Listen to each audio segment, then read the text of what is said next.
Hey, hey. What's up? Welcome, Oh, welcome. month. Hello, everyone. Yep, sure. Get some music on. Unfortunately, I can't figure out how to get like our music playing in the background, so it sounds good. Whenever we play it, it like cuts out other people's voices, but there's some built in. But I know like we always hear the Obie song to get us kicked off. Na-na. I really appreciate that choice. I pushed for one of my own, but I couldn't win out of them. That's all on Josh. You can't blame me on that one. Just kidding. Just joking. Sweet. Welcome, everyone. Happy Tuesday. Really happy to have everyone here. Welcome, welcome. If you're here in the chat, say hello. We've got some really great content today. We really want to talk about, I think we're going to talk a little bit about the rare tracks and how that's been going. But we're really excited to talk to Obie about coins and possibly about sound. So we're really excited to have everyone here asking your questions. Let's get it kicked off. So wait. Before that, we had a drop today. Oh, I'm did. assuming that you have to be on like the biggest adrenaline high right now. Like yeah, hanging my out brain. in the chat with Crystal Waters and Jess, and it was such a good conversation over. I loved it. Yeah, it's so for anybody who missed it earlier today, I do really recommend going back and checking that recording out here on Twitch. We had DJ Rap, Crystal Waters, Jess, and Lana Leon on to talk about women in the dance music industry. Everything from what's some stuff that's been difficult for them as women, and all the way to how they. Three of them have created their own labels, and how that's it's a lot of work, obviously, but that they wouldn't change it for anything. So definitely check that out.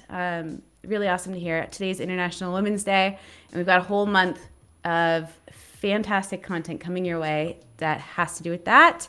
And one of the things that we actually announced, that Crystal Castles from our team announced, we're kicking off a mentorship program, and one of our mentors is actually here on the stream with us today, Mr. Obie Fernandez. Hello.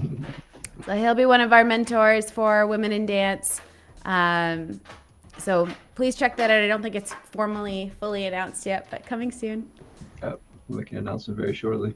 I'm the perfect mentor because I like women and I like dance. So You made some music too. You made some music. Do you know what topics you're going to talk about with because part of your mentorship is that you're hosting a masterclass with the women who are selected as the mentees. Right. Have you thought about your topic yet? Yeah, what I proposed to Crystal was that since I started getting signed about 5, maybe 6 years ago at this point, or whatever, I have fairly recent experience in terms of submitting to labels, the whole demo process, receiving feedback and reacting to it and things like that. So I felt like I had some recent wisdom to share. Also, I'm not a big artist. I'm still, relatively new and starting out as those things go. So, maybe I have something useful there. Awesome. I'm pretty excited about it. I'm so excited. I think it's, I'm just happy that we've got something really like meaty to hold on to for the whole month. So can't wait. Yeah, and pleasure having you today. Let's chat about, do we want to start with rare tracks and how we thought that went? So I think it was. I think it was a good experiment. Pure Trance, Rich and Paula and Pure Trance did really well. They did a lot of outreach to their fans, and I think it showed in terms of how they sold out. Iboga had amazing content, just like Pure Trance. They probably could have reached out more, I'll say. And therefore they didn't quite sell out, and we have to figure out, a lot of the stuff that we do, like this is all new territory, and we're we're figuring it out. And like, you know, one of the best things you can do as a startup is to run experiments. So will Rare Tracks be back? Yeah, I'm pretty sure they'll be back. We'll adjust the mint counts. We may adjust the pricing. We may adjust like how often we do it per day. One of the things that we're also now considering is maybe mixing in some Rare Tracks into regular pack drops. Ooh. Historically, we've kind of followed the lead from Dapper as far as what they do in Top Shot, and I know that they've been mixing in some kind of golden ticket sort of prizes sort of thing. I think we have an approach to that we want to experiment with that we don't think like kind of wrecks the economics or anything like that. So I'm pretty excited about that. I think it'll also provide kind of an extra motivation to buy packs for a lot of people. So pretty excited about that. But yeah, give us. I know we had we got moving really quick on Rare Tracks. Like it was something we put together in a matter of weeks. So we didn't have a long backlog of artists that like had content ready for it. So right now we're just taking a break and kind of like figuring out what to do next. Mm-hmm. And we also we advertised whatever the policy is going to be as far as, do we take them off if they don't sell? Do we burn them? Do they buy them? You know, stuff like that.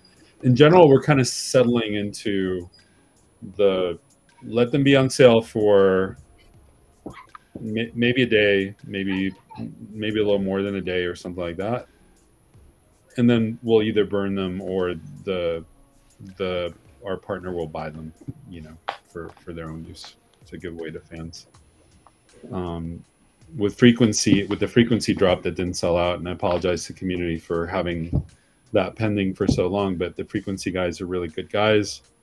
They were like, hey, why don't we give these packs away to our fans? I was like, ooh, why don't you give it those packs? I love that idea. That would be a fantastic freaking idea. So yeah, they thought it was good, and you know, essentially they bought him off Record Shop. So yeah, that's great. I think a big thing we've been talking about a lot with the marketing team is like, how do we start bringing in artist fans and explaining what is Record Shop? Why would I buy a collectible for my artist that I can listen to on Spotify? That whole side of the marketing, we haven't 100% figured out. So it's really hard for us to expect our artists to figure it out for us. One of the things I love about you, Lisa, is that you're so generous and diplomatic.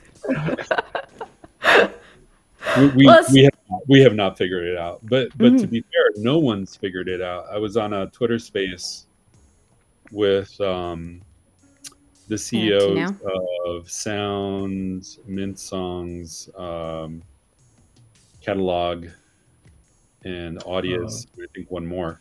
Biscuits and Groovy, I think, was there. Yeah, and none of us know, you know, how to bring in music fans. I have ideas, and actually there's something else that's really interesting, and I'll try to put a link in on the Discord. There's a group called Water and Music, which is like an industry analyst group, and Chris, you might have seen I posted a link to the research for their Web3 onboarding for music. And they did an analysis of 12 platforms, including Record Shop and the other major platforms, including OneOf and all of them basically. And their number one conclusion is we're early. Like we're really, really super early in this space when it comes to recruiting and onboarding music fans. Like, you know, we all kind of sort of know that this will succeed, and we have very high hopes that this is going to revolutionize the industry.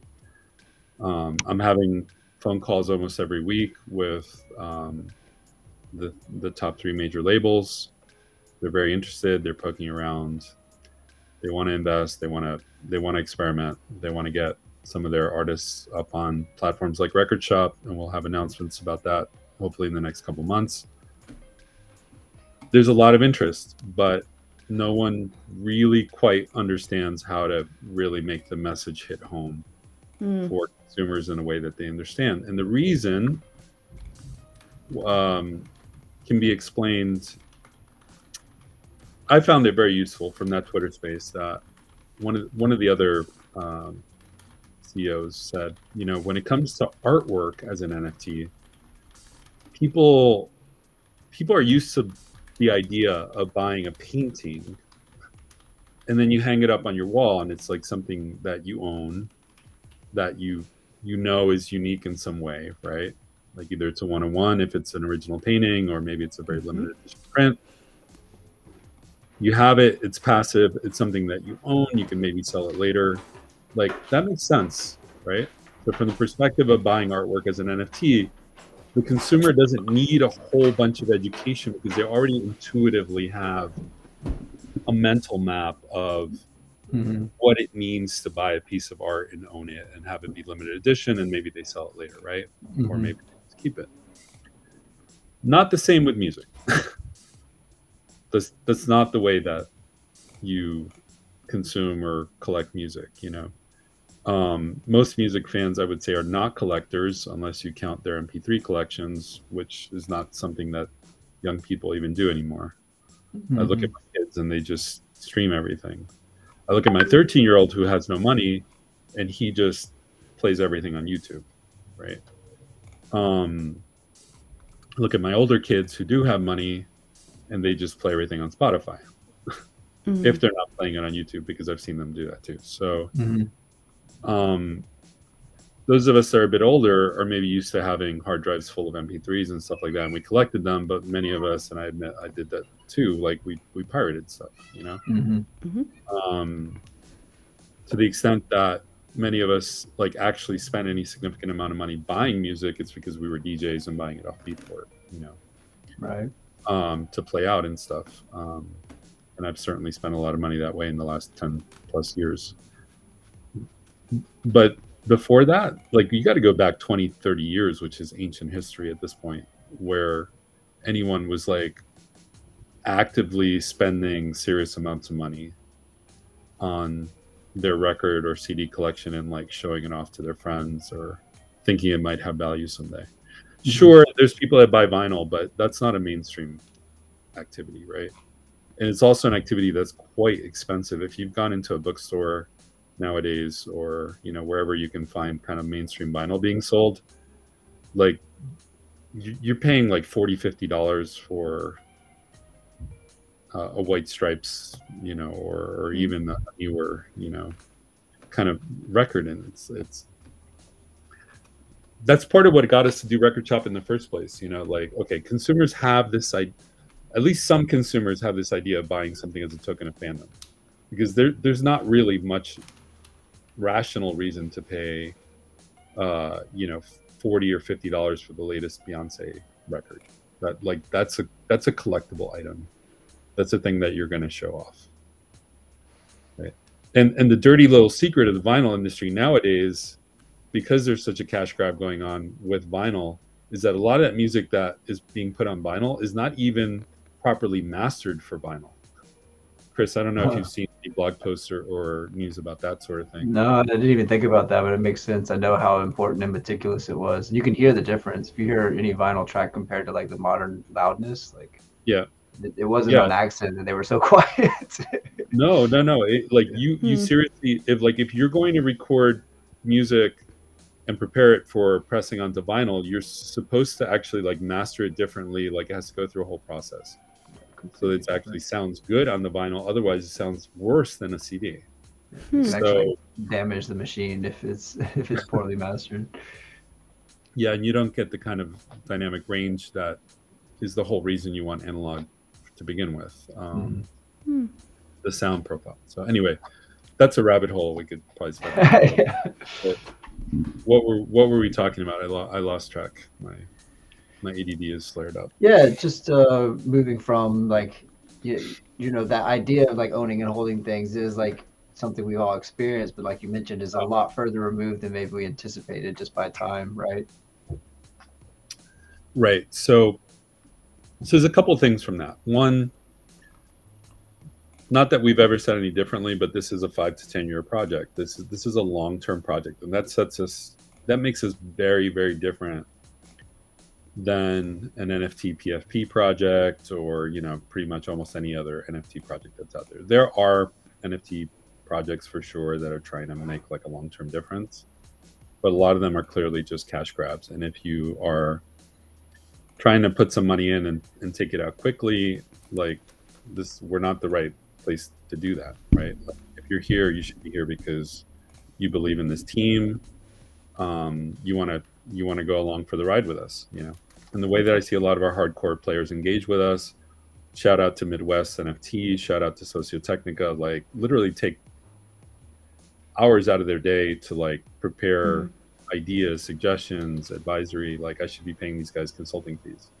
They really care a lot. Crafty Beard and the OG, like I've seen some meaty discussions that have affected our product roadmap and how we think about things. So I want to thank those of you, you know who you are, that engage with us in that way. Hey community, you don't all have to be that way, but you know, it's like that's where you're going to get the most kind of enjoyment for us. It's not the monetary rewards that you get out of it, because those are admittedly long-term. I've said that kind of since the beginning. Yeah, we got excited with the kind of wild ride that we went on. We're human, we admit that. We actually, when I look back at it now with the benefit of hindsight, I go, would I have preferred to not have that wild ride up and then crash down? Yeah, absolutely. With hindsight, I would have preferred like kind of slow, steady growth. But it is what it is. And, you know, at this point, do we think we're going to reach that kind of like where OGAF is $1,500 again? I don't know. Maybe, you know, maybe someday. I mean, it is still a very limited amount. You know, it's a very limited club compared to the size that we could bring in. And even though it's taking forever, like we do have names like Gareth Emery and other, like, you know, we have like former #1 DJs that I know have signed or are about to sign. You know, like there are big names coming. We've already kicked off our expansion into other genres and are starting to poke around with some potentially interested hip hop artists. We're expanding into conversations with Latin superstars. I've had 4 phone calls now with a VC who's closely tied to J Balvin and Gloria Estefan and her husband, who are like royalty of Latin music. So, you know, those things are happening. They just take time. They don't operate on the compressed timeframes that people are used to, you know, with the attention spans on NFTs. But I think what it really drives home is that we're not really an NFT project. Like, we're not an NFT project in the way that other NFT projects are focused on creating a short-term reward. You know, even the ones that say utility, like most of them, you could tell that the founders are just trying to get rich. Like in this case, like, sure, I mean, we look forward to making money over the long term, but that's not our driving motivation. Like, I'm actually okay with not being the next Spotify as long as people say, hey, Record Shop really made a difference in working artists' lives, because they changed the conversation, they helped change the paradigm. Like, that's what we're looking for. And I have a lot to talk about that. So I recently wrote up 10,000 words, you know, blog posts, which I think most of the team has kind of struggled to get through. I got a lot of the way through it, not quite all the way. Yeah. Did it help? Yeah, it definitely did. I'm excited to start revealing more of it. I think it'll really be useful for everyone. So I think I'm going to post the first part tomorrow. So, like, you know, I'm like YOLO. I would have put the whole thing out. I mean, I'm an author and I'm a reader, and I like long blog posts. There's actually one of my favorite bloggers called Steve Yegge, Yeggge. I don't know if he blogs anymore, but he used to blog about technology, and he'd write like 10, 20,000 word blog posts. I mean, it was amazing. I love that shit. Like, yeah. And you know, someone was like, someone on the team was like, hey, you should just mint the whole document, like as an NFT, and airdrop it, which unfortunately we don't currently have a way to like attach PDFs to NFTs and things like that. Otherwise I totally would have done it. Absolutely. You could make like 17 like 170 faces in the card to read through. Yeah. It's just PNGs or JPEGs. But anyway, you're gonna get it. Like it's just a question. It's just a question of time. I'm gonna put out the first part tomorrow. What it talks about is the vision for Record Shop going forward. We're kind of transitioning into a new stage. That new stage involves a greater attention to extrinsic versus intrinsic motivations. It's a big theme of that paper. It's like, why do people do the things that they do? And what is our vision for the future, considering that music fans do not do things for the same reason that crypto people do things, right? Like if you're in crypto, probably the reason is that you want to make money. Like, you know, the overriding kind of cultural thing, even around WAGMI, like, you know, we're going to make it, is we're all going to get rich together. Like you got to have diamond hands, or you got to do whatever you do, you know, you got to pump, you got to do all these things you got to do, none of which makes any sense whatsoever to a music fan. A music fan likes the artists that they like the kind of music that they like going to live events, not because they're going to make money. You cannot bribe someone to like a music that they don't like. You know, I've tried with my kids because I hate certain kinds of music that they listen to, and I'm like, I'll take you to events, and you know, I'm not gonna get this if I go.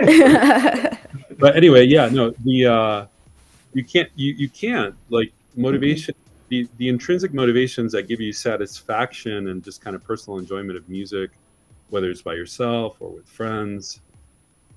Music as a social activity is not something you can bribe someone to do more of, you know, sort of thing. Like you can put sweeteners in that are like, oh, neat, cool, like I'll take that, you know, like free t-shirts. You know, who doesn't like to catch a t-shirt at a concert or something, you know what I mean? You don't like to catch it? No, I do. I was just like, oh, like when you're just imagining being in the concert, like I'm always like, yeah, it's amazing. But what we're doing, you know, what a lot of projects think they can do is like, hey, like we're gonna give out a whole bunch of free t-shirts, you know, to get people to listen to this music, or to, you know, to pay for this concert. Like buy these tickets to come to this concert, and like you're gonna get these amazing t-shirts that we're gonna throw out. It's like, that doesn't work that way. Like it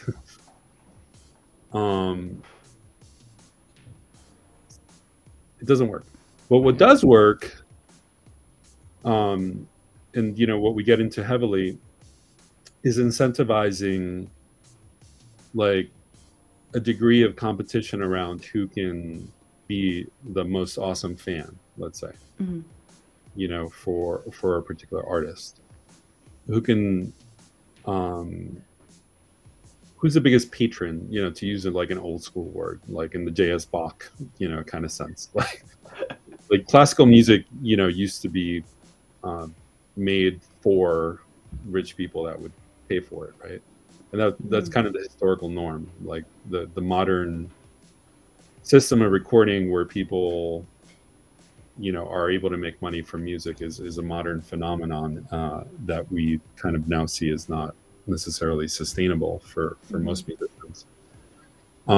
So the question then becomes, okay, well, can we set up some system where it's not just rich people, but it's kind of like everyone generating rewards for artists? And that's where we can apply some of the magic of crypto to our project. So you've heard me talk about Sound Token. I've mentioned it on Discord. Like, people know it exists. Sound Token is a fungible token. It's not a non-fungible token or NFT.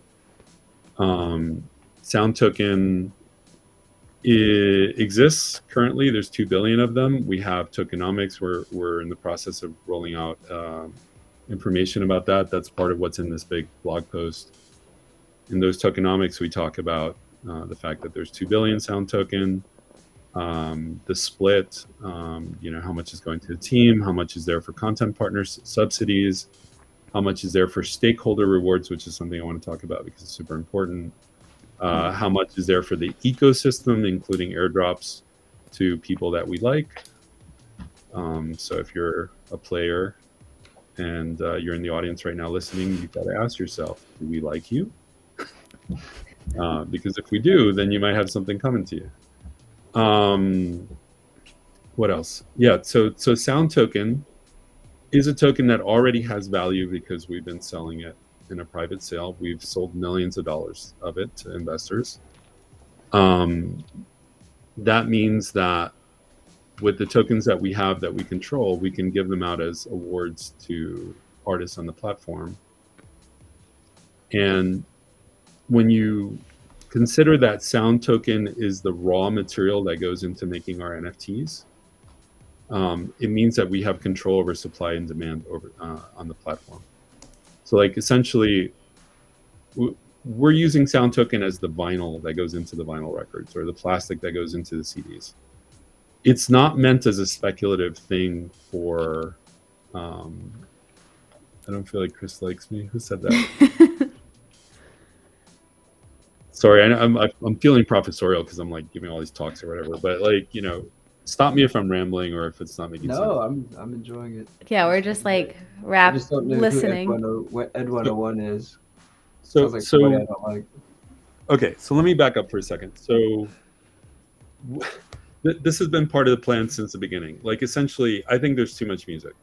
I'm not the only one that thinks there's too much music. Like a lot of people feel that the whole music business and industry and environment is like vastly oversupplied. And there's even people like trying to create AI generated music and all that stuff. Like everything points towards there being just way too much music in the world. 100,000 tracks, more than 100,000 tracks are added to Spotify a week.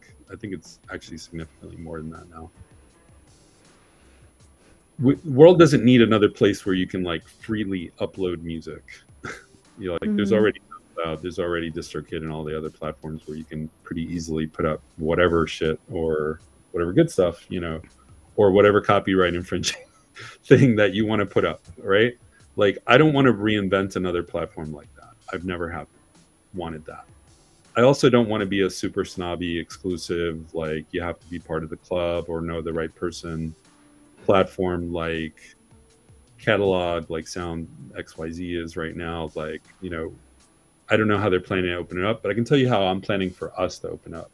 Like basically, right now it's invite only, or people come to us and we consider it.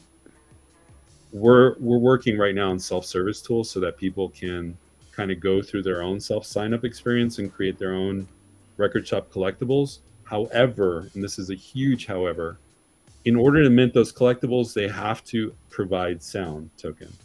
Sound Token is, like I said before, is like the vinyl that goes into the records or the plastic that goes into the CDs.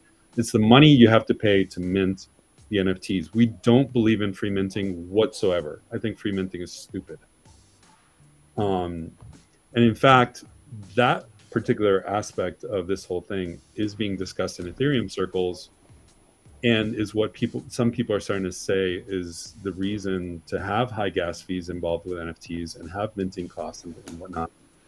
Because when you make free minting, you basically incentivize people to produce like unlimited amounts of crap.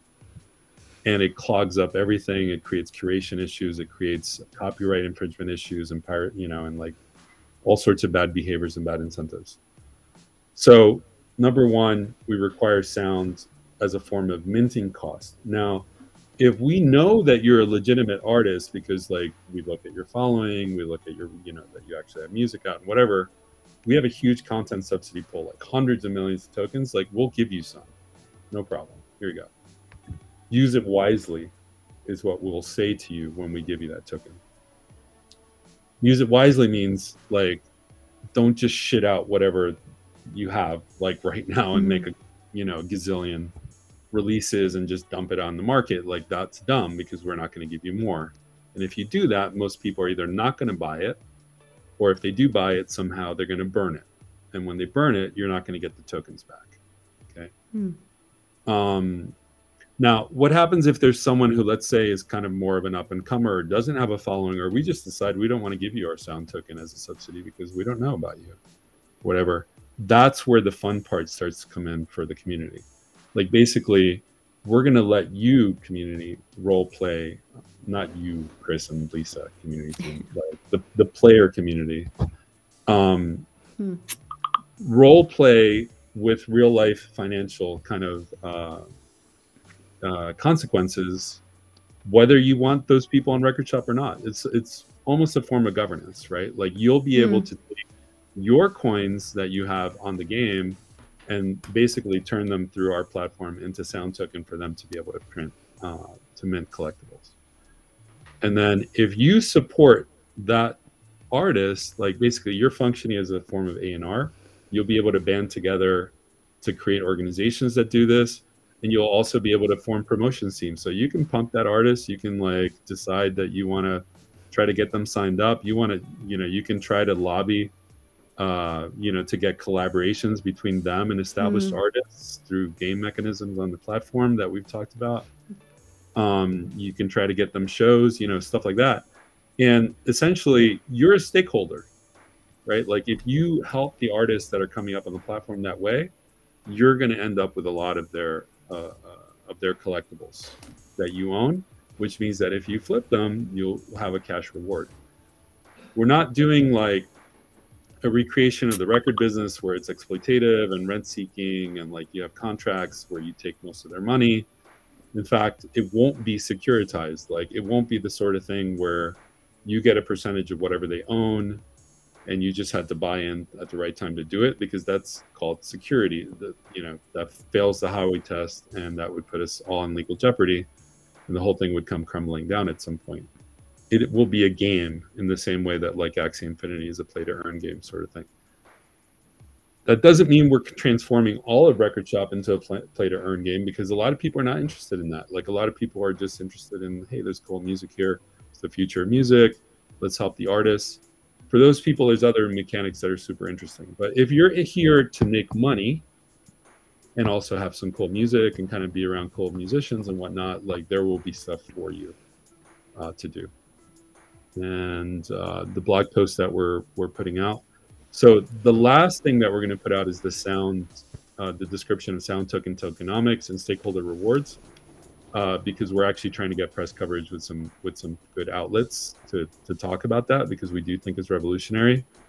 And South by Southwest is coming up, and we're just going to do it right after South by Southwest. So like I said before, I broke up the blog post into 4 blog posts. The first one I think I'm going to put out tomorrow, and then there'll be one per week afterwards. So okay, what I take a drink of water and we should take questions. Yeah.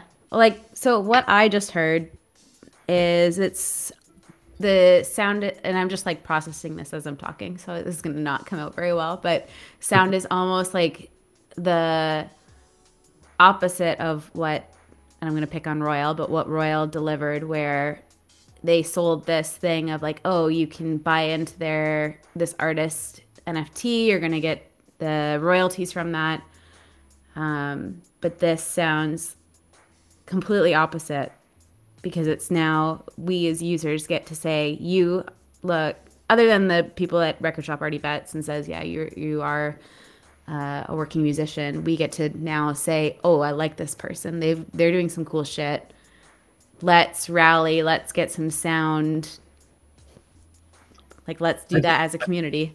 I think the MVP, or minimum viable product, of how people would introduce themselves to the community and kind of lobby to get adopted by the player community is probably there'd be some channel on Discord or something where it's like, hey, show off your music, and then we'll provide mechanisms where like that artist can sign up, but they won't be able to mint anything. Like they might be able to mint, like we might give them enough to mint like a few artist cards or something like that. And we're actively kind of thinking about how that would work. And essentially they have to convince someone to buy those artist cards. Like if they can't get anyone to at least buy some of their original artist cards, then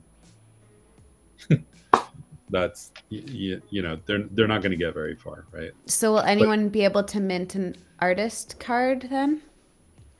Potentially. I mean, we'll set some, hurdles that make sense. Yeah. Okay. It might be the sort of thing where you can mint it, but you know, if you can't sell it, it's kind of pointless, right? It doesn't. Yep. Okay, so yeah, let's get into some of the questions that have already come through. Tuber, I did see your question about Series A. Maybe we can just wrap up the sound conversation, then we can come back to that. I think it was Tuber again who said, don't think this is what you meant, but maybe it is. Theoretically, users could earn sound and use that to mint their own card on the platform. So yeah, so sound as a fungible token that's traded will be available on decentralized exchanges, and we're actually talking to centralized exchanges for it to be available there as well. Centralized exchanges are things like Binance and Coinbase. Don't expect this to be on Binance and Coinbase anytime soon. We're too small, but there are other exchanges we could be on. That does mean that if someone wants to buy sound token, they will be able to mint collectibles on Record Shop. They'll have to adhere to our policies. They'll have to sign things that, you know, and check boxes that says they're not infringing copyright, et cetera, that if they do infringe copyright, they will lose everything, including the sound that they put in, et cetera. So there'll be strong financial incentives to not cheat or do fucked up shit. If they want to go in that way and like we provide actual enough value, like, hey, hallelujah, that means we're doing something right. If the thing is, most struggling artists don't have the money to do that sort of thing. So if you're an investor in sound, like Metacoven probably doesn't mind me saying that, you know, he's one of the people that's bought a bunch of sound token. His idea is he wants to empower the global south. I'm not even sure, like, he makes so much money that I'm not even sure he cares about the return on sound token. He told me he's interested in giving it to artists in the global south. The global south is an expression that means India, South America, Africa, Southeast Asia, etc. You know, so he might set up like funds or grants or things like that where he gives them to artists that he wants to see represented. And remember, Record Shop is planning to expand to other genres. So those people might get sound from investors that want to give it away. Like, I certainly want to do some of that myself as well. The sound token can be bought on these exchanges, and you can do stuff like that. Like, you know, we are planning to airdrop, which means that, you know, some of you will have sound token. If you want to use that to try to mint something, like, sure, why not? I don't really see a reason that we would want to put a cap on that unless you were being a nuisance, you know, in some way. Printing, you know, red caps that said "Make OGAF great again" or something. I don't know. You know, I don't know. I'm joking around, but but the main mechanism. So here's the thing: we don't actually want sound to move. Like, as tempting as it is to say, hey, you know, many of us on the team are going to have like many sound tokens, and we would love it to move. That's actually not the point. Like, the point of sound is to be a raw material, which means it needs to be stable. Because if it were to moon, it would become very difficult to actually use it as the raw material for minting NFTs. So our plan is to actually build mechanisms in it to kind of keep the price under control, right? We want it to be worth about the same as a coin on the platform. And the deal is, in order to get into the platform, you basically need people to invest coin in you, which means that they have faith. So either Record Shop or the player community. And then once you have your collectibles and music in circulation on the platform, the amount of fan attention that you get in the form of staking, and this is something we haven't talked about yet on this call, we have a system called stakeholder rewards, and we have literally hundreds of millions of tokens that we plan to give out in small increments every day to the people who have fans staking for them. So what it means is that as you put out music and you gain fans on Record Shop, people will stake for you. And when they stake for you, it's actually giving you rewards on a daily basis. That means every day your sound balance is going to go up a little more. And when you have like 1,000 or 2,000 sound, that means you can do another drop. It's basically a virtuous circle where we're cycling tokens back into the artist's account so that they can make more NFTs, but in a controlled fashion, right? So that there's not an oversupply and the prices don't crash. In this way, it also keeps it profitable for them, but they're not trying to profit off of sound, because if they were trying to profit off of sound, it would mean that there would always be people trying to sell sound in order to get fiat. And if there's always people trying to sell sound to get fiat, that's constantly putting downward pressure on the price of sound, right? What we do instead is to basically recycle the sound token into the artist account, but only for making new NFTs. That means sound is deflationary because it's constantly getting locked up in new NFTs. That sound token gets unlocked when someone burns the card. However, most cards don't get burned. So, eventually there is a gradual appreciation in the price of sound over time, and we do expect it to become valuable over the course of years. But I don't expect this all to make sense. It's pretty complex. It's also not something that needs to be explained to the common player, right? Like if someone wants to go deep, they can go deep. The information will be there. If someone wants to buy sound token because they believe in the long-term vision and they want to hold it, like, sure, why not, do it. But we will not promote sound to our public player, to our players, we will not promote sound on the site. We will not pump it. We will not go out and try to get masses of public people to buy it. In that way, that's not what it's meant for, right? It's meant for to be a utility token that circulates inside of the platform as a means for artists to create new NFTs and keep a control over supply and demand on the platform. I think that sort of answers Guy's question about the coins on the card being sound tokens, but that's a resounding no. The coins represent are tied to how much sound token is staked to the card. So yes, there is a direct connection between that. And basically when you mass, we've talked about massing a little bit, dropped hints. In order to stake for an artist, you will have to create a masked card for that artist. The bigger the mass of the artist card, the more stakeholder rewards they will get, right? So for instance, if you're a Disco Fries fan, if you're a fanatical Disco Fries fan and you want to prove and flex that you're a huge Disco Fries fan, what you do is you collect Disco Fries artist cards, and in the future, other Disco Fries cards and things like that, and you continue massing them together in order to create Disco Fries cards that have a huge coin count. Essentially, what you're doing is concentrating a whole bunch of sound tokens, staking it in favor of Disco Fries, and then you showcase it on your page, which is a flex, which is super cool. But that attracts more of a proportion of the daily stakeholder rewards for Disco Fries than other people. So in this way, we can get a healthy competition going, not only amongst Disco Fries fans, but also across fans across the whole platform. Also, what this has the effect of is that once artists start figuring out that it's in their best interest to have every fan of theirs on Record Shop having at least one card staked for them, this gives them a huge financial incentive to actually bring their fans onto the platform, which right now they don't have. They can make a little bit of money on Record Shop, but they are not making nearly enough money to go out on a limb and tell people to buy their NFTs. They're scared shitless, a lot of them, to actually do that, is what we see. Very frustrating, but that's why we're early.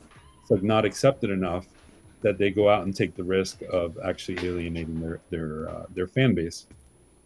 If they go out and explain to the fans, look, you don't have to believe in this NFT stuff or anything like that, but please go make an account on Record Shop, and here's an artist card. I'm even going to give it to you, and do this thing and whatever, and stake it in your profile, and it means money for me.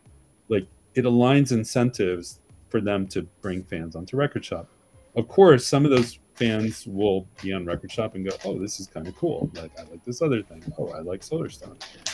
Stuff like that, and get hooked. And it provides a growth engine for us in the long term. So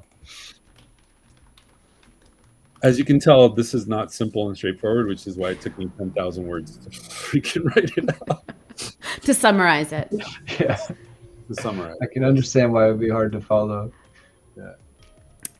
Sneaky Pete asked how much sound is potentially needed to mint. And I have a follow-up question. Is it possible to run out of sound? Is it possible to run out of sound like a global supply of sound? Sneaky? Yeah, like it gets all minted. But you can answer Sneaky Pete first. There's an exchange rate. So there's an exchange rate between in-game currency, coins, and sound, right? So like as sound gets more valuable, we'll dial down the exchange rate. So like we might launch with a 1-to-1, where like you need 1 sound token for each coin, and eventually we'll start dialing it down so that you don't need a whole sound token. Cool. And then how much sound would potentially be needed to mint? Depends what you're trying to mint. So like if you're trying to mint an artist card, you need 10 sounds.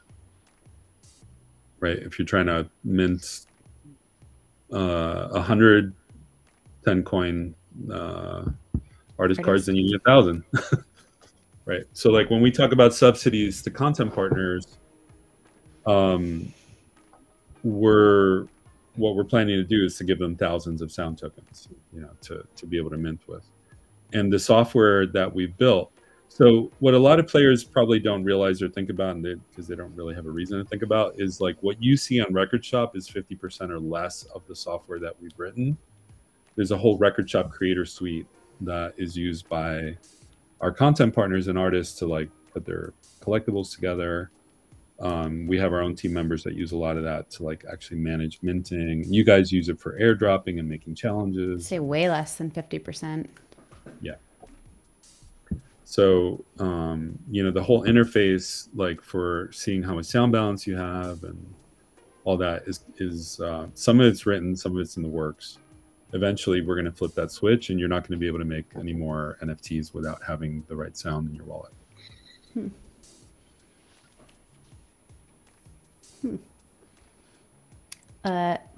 Someone asked, Richmond Stink asked about the Record Shop app beta. The mobile app should be out soon, and we're planning to start work on the Android version, which hopefully won't take another 6 months because we did write it in React Native, which is a cross-platform. Like you can write the same code for both Apple and Android.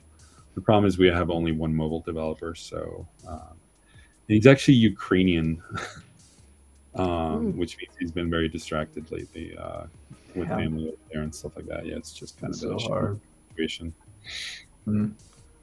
Yeah, I mean the whole war situation kind of killed crypto and NFT market in general. People are not as keen to basically engage in this kind of stuff, high risk investment stuff, if the whole world seems like it might blow up from one minute to the other. So that's something we've been dealing with as well, right? Yeah, for sure. Confidence is low everywhere right now. Yeah, for sure.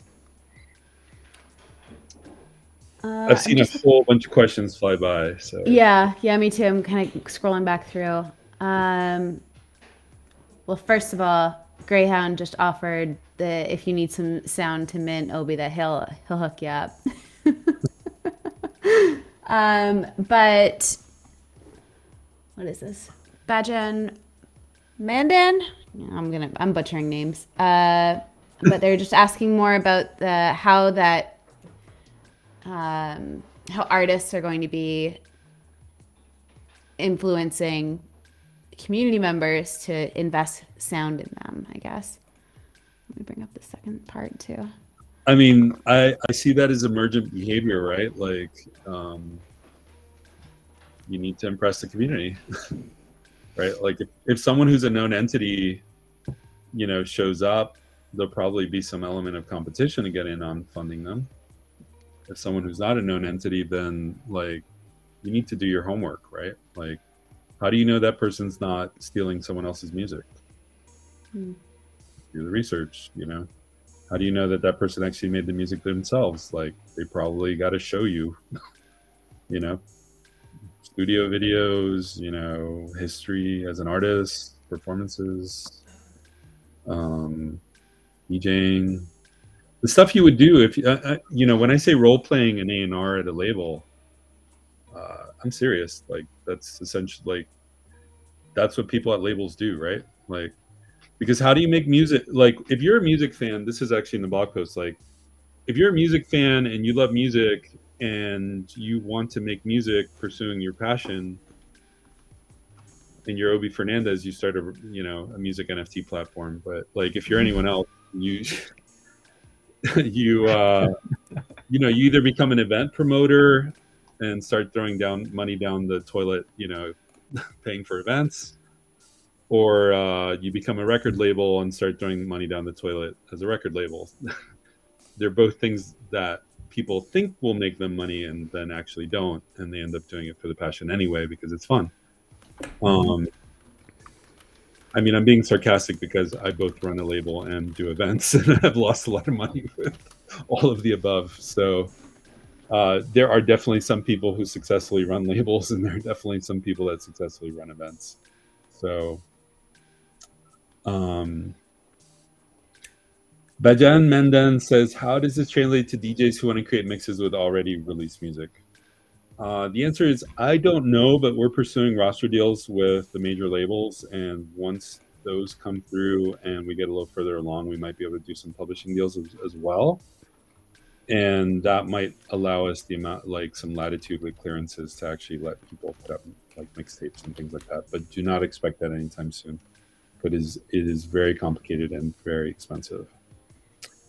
And if we were to go out and spend some of our investment capital on that right now, most of that money would literally end up in Justin Bieber's pocket and other, very, very famous pop stars, because those kinds of blanket licensing that allow you to do that sort of thing on SoundCloud and Mixcloud and whatnot are very, very heavily skewed towards pop artists.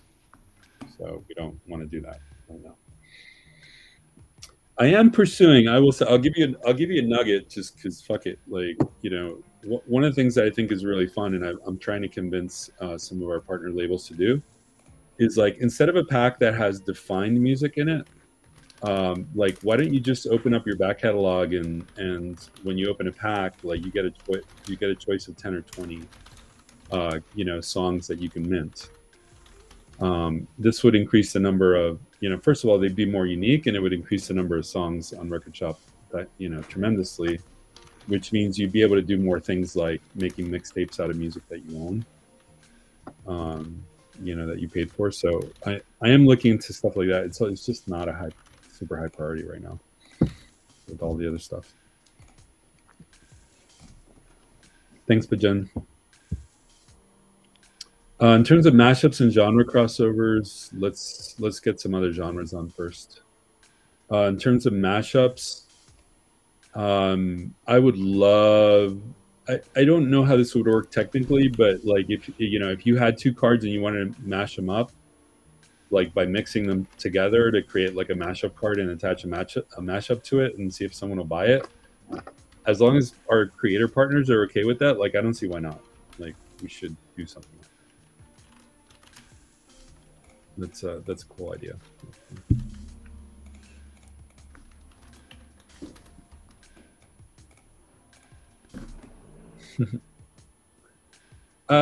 Drill the Grass says they surprised there's more interest from DJs. We're just too under the radar right now. It's like if you're in here all the time and you're in the Discord or whatever, like it might seem like Record Shop is a big deal, but we haven't broken through yet, right? We're still like playing VFW clubs and stuff.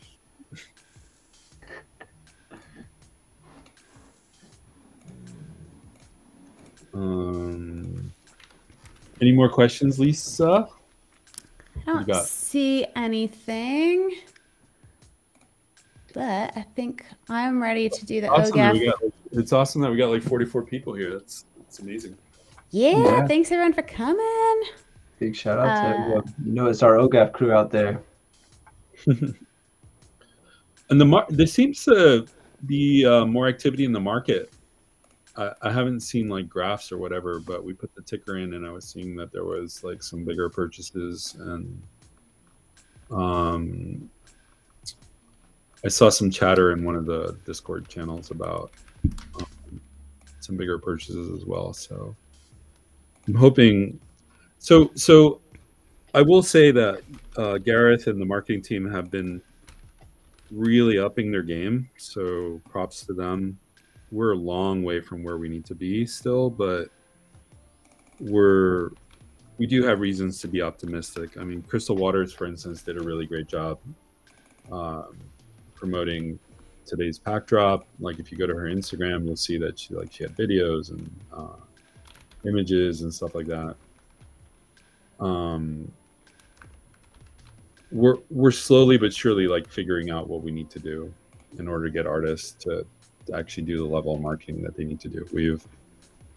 We've adjusted financial incentives. We're doing all sorts of work on operations internally to make sure we give people enough lead time, because in a lot of cases we haven't been giving them enough time to actually prepare marketing. We're completely overhauling our creator relations team, basically account management that works with the artists to actually get on their marketing calendars. It's really, really hard. And unfortunately, the bigger the artist is, the harder it is to get on their marketing calendar, because they're planned 6 to 12 months in advance. So literally, I've been talking to Gareth Emery, for instance, since he invested over 6 months ago, about getting Gareth Emery content. He already knows what he wants to put on it, as a pack drop and whatnot, but he's been busy with his album. And his album is coming out either this week or next week or something like that, and he's probably still going to be a little bit more busy. So when we're like, hey, bring out stuff on Record Shop, they're like, sure, we'd love to, but you got to wait. And that's been the same across the board with a lot of our biggest artists. So I don't know what to tell you. It's very, very frustrating and takes a lot of patience. But I think we'll get there. And I think as we start dropping some of these bigger names, there's that process of, like I said before, breaking through, where eventually people start talking about us, and in the same way that they talk about some of the other bigger platforms. I mean, even getting invited to that Twitter space the other day, I thought was a pretty big accomplishment. Yeah. They set me personally and Record Shop at the same level as Catalog, which is the OG music NFT site, and Mint Songs, and Audius, which is huge in terms of mindshare. So it's working. It's just slow. Awesome. Yeah, that was really cool to see. I was excited to catch that one. It was a good conversation too. It was really, really good. Do you know if it's still online? I don't. Did Twitter Spaces expire? I don't know. Not that I know of. No, you can still go back. That was recorded. Drop the link. We should probably throw a link in general, because it was such a good conversation, and I think for those of you who are have been with us since the early days and maybe are a little frustrated about progress, that Twitter space in particular will give you some perspective that across the board, no one's really figured this out, and we're still really early in terms of getting the music fans in. And without the music fans, this is not going to blow up, right? Nothing. We get all these creative ideas. Some of them are really good ideas about how do we add value to the Genesis set? How do we add value to set collection completions and stuff like that? But the problem is, without growth and significant growth, talking about hundreds of thousands of people flowing in, there's no one to sell that stuff to, right? So the prices are not going to go up, right? It doesn't matter how clever we get, what utility we add, how much show tickets. We saw that. The poor guy or gal who got the Solar Stone thing and was trying to sell it because they're a teacher and they couldn't take the time off, right? And I don't think they could sell it because the music fans are not here, right? There's not an awareness, but that will happen. I have full confidence that will happen. Yeah. In real life events here in Melbourne would immensely get artist traction. Yeah, well, and it's tough with in real life too. And one thing that I like about what we're talking about with sound and having artists engage community members is that it doesn't have to be in real life, which I think would be appealing to a lot of artists. Because right now your main way of connecting with your fans is to go and have a concert, which if you have to travel for that, this is just taxing. Yeah, I think let me talk a little bit of kind of like the grand vision of things, of how this all ends up working, like, you know, a year or two from now or whatever. Like, I really, really believe the stakeholder reward system will work. Like, that translates into direct money made for the artists, and that means that fans can compete on how much money they've generated for the artists. As a result of that ranking, like, if I'm an artist and I know that you've made $250,000 for me, like, I'm going to invite you to go with me to Vegas or Cancun, like, to party, because why wouldn't I? Like, that's fucking cool. Like, you deserve to be rewarded. I'm certainly going to send you t-shirts and, you know, airdrop you like valuable NFTs and whatever I can do. If I'm a famous artist, you can bet that I have an agency that's going to run my record shop account, is going to do stuff like that, you know, in order to get it going. And our hope is that this business model and way of thinking about it kind of catches fire in the music industry, and you know, people start emulating us, and eventually across the board, music is not being given out just for free anymore, right? Like, you might still have streaming services, you might still have free mixes, you know, for promotional reasons, you might still have radio edits and whatever, but the bread and butter goes back to people selling limited edition goods. Like, that is the explicit purpose of this project going forward. And the catalyst, we think, is Sound Token and stakeholder rewards, because it gives you a reason to, you know, compete as a fan for what you want to do. And the other thing too is, you don't even have to be a whale. You don't have to have a ton of money to actually do the grind and become a top stakeholding fan, right? Because, like, literally you can trade. Like, we're about to roll out gifting, which is going to enable trading. And if you have, especially if you already have cards or whatever, but if you get low value cards that are like $1, you can trade them for other low value cards for your favorite artists, and you can mass them, and you can create these cards pretty cheap that are worth a lot in terms of their yield on staking. So, you know, for a relatively low amount of money, I mean, and if you don't want to do cash outlays on a regular basis, you can do trading as well, right? So you can, like, pick up cards super cheap, trade them in the way that the kids trade Pokemon in the schoolyard, right? This whole thing, like, creates market velocity, it creates interest, engagement. It all works, you know, towards making it a fun game, you know, as opposed to what it is now, which is admittedly not that fun a game, right? Like, there's limited amounts of actual, like, fun engagement that you can do on the platform, but that's all about to change. Thanks, Gary. Ganesh says, I have immense respect for your candor. Well, and we all do, right? Like, that's why we love being in, for those of us who are in the OGAF chat, like, you airdrop, or like, you just drop the link to the white paper that has only been staff access so far. Like, I don't know. It's cool. I think I can speak for Chris. I mean, we're trying to do something different here, right? Like, we're not your typical NFT project. We're not crypto bros. We're not even typical entrepreneurs or whatever. Like, we're not, like, looking at this as an opportunity that we have to exploit, you know, in order to get rich. And over time, the hardcore community that stays with us will probably be a reflection of our values, right? The people who don't align with our values will probably get frustrated and quit over time. Or already have. Yeah, if they haven't already.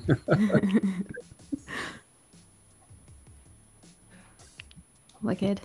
Okay, guys. Well, I think before we wrap up, I do want to get to the giveaway for OGAF, and I need Obie and Chris here for it so that it's somewhat fair.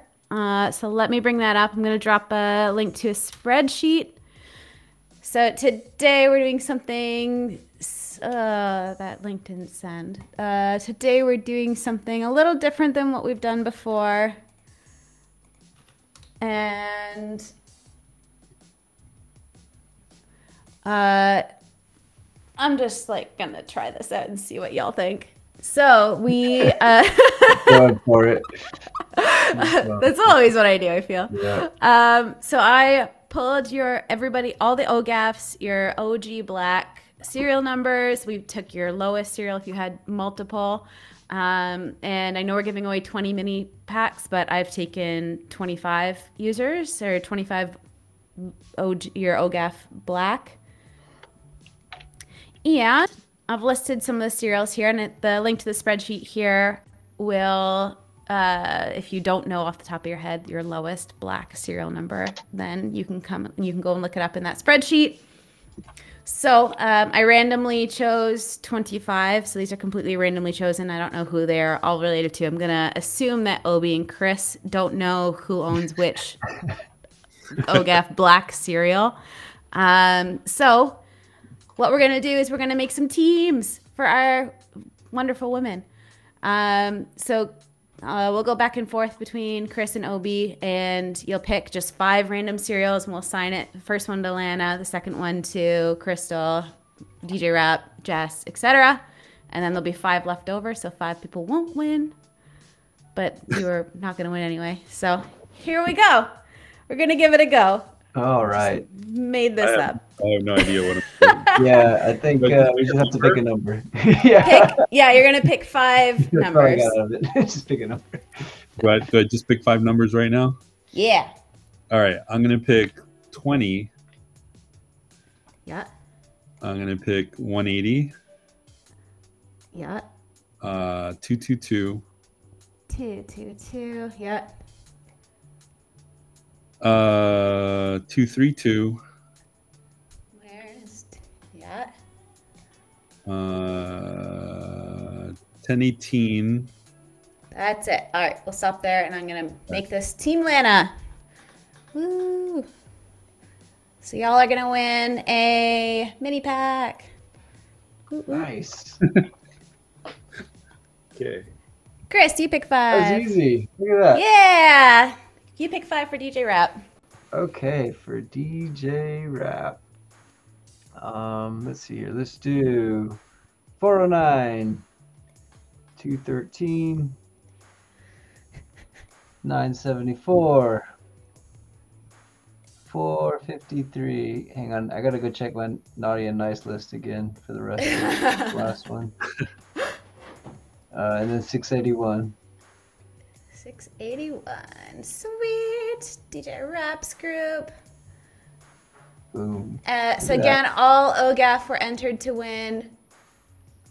Your black card was your lowest serial black card was chosen, and then I just chose 25 random cards. Thank goodness for randomization in Excel. Obie, 5 more. Let's go with 1074. Yeah. 787. 787.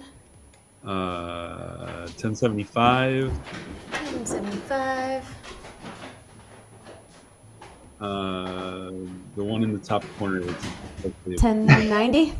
Yes. And 917.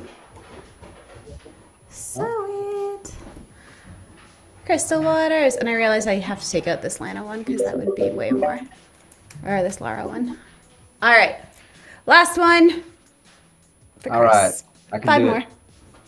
Let's do 561, 621, 941, 941. Yeah. 347, and 441. Perfect. All right. That's it. Because I didn't do my math properly earlier. Definitely only need 4 discards. Awesome. All right. So these are the cereals of our winners. I will be airdropping these and maybe get some help from Kate and Angelica if they're listening. Thank you very much. All right. So is the lowest cereal for... He doesn't know what's happening here, and I got to admit, I don't really know either, but... Oh, we are giving away some some mini packs, Genesis mini packs, and you guys just picked the OGAF who are winning those. Okay. via their black serial numbers. I don't know how I felt about this one. Not my favorite. Yeah, bring the wheel back. Trying to find new things so I wasn't spinning the wheel 20 times in a row. All right. All right. Did we get any other questions while we were hanging out here? I kind of have to go anyway. Nate Awesome. just popped his head in the window and said he's trying to put the kids to sleep, and I'm apparently being too loud. So, all right. Thank you so much for your time. Nice to You're see welcome. everyone. Thanks so much you guys for hosting. I'm sorry I was late. We had to postpone, but That's good. lots of good All stuff coming. So, Yeah. Okay. thank you. Bye, everyone. Thank you. Yeah, thanks Bye. everyone. Take care. I'm going to stick on and find out where we're going to. Yeah, we Raid. gotta figure Ooh. out the raid. Actually, we've got one that's already started. Our girl Astral Fusion has been organizing it's called DJs for Ukraine, and it's a raid train. Yeah, raid train. A raid train. So we're gonna head over right now to Outer Limit Music. Let me get that started. Raid. Outer Limit Music. So this is the first of the raid train. Donations are going to support artists in Ukraine or DJs for you. Oh, maybe she can tell us, I think. womp womp. I forgot to look it up. Let me look it up right now. I'm going to pop the event, Facebook event in there as well. Awesome. I will get that raid going. Thank you, everyone, so much. Here we go. Awesome. Great, Lisa. Thank you.